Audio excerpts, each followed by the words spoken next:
జిహ్వే రసజ్ఞే మధుర ప్రియాత్వం సత్యం హితం త్వాం పరమం వదామి. ఆవర్ణయేథా మధురాక్షరాణి గోవింద దామోదర మాధవేతి. ఓ జిహ్వా అంటే నాలుక.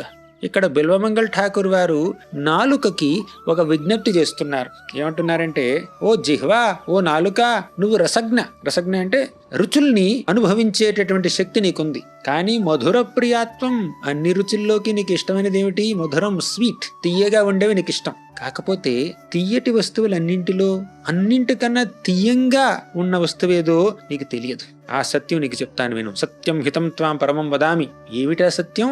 గోవింద, దామోదర, మాధవ అన్నటువంటి కృష్ణనామాలే మధురాక్షరాలు. అన్నింటికన్నా తీయగా ఉండే పదార్థాలు ఏమిటో తెలుసా? కృష్ణుడి యొక్క నామాలు. కాబట్టి ఓ నాలుక, ఆ నామాల్ని చెప్పించు. తీపి కోసం నువ్వు వెంపరలాడుతూ ఉంటావు కదా, ప్రాకులాడుతూ ఉంటావు కదా, ఇంతకన్నా తీయని పదార్థం ఇంకొకటి లేదు, కృష్ణనామాల్ని జపించు అని మన నాలుకలకి చెప్పాలండి. అప్పుడు నాలుక జపం చేస్తుంది.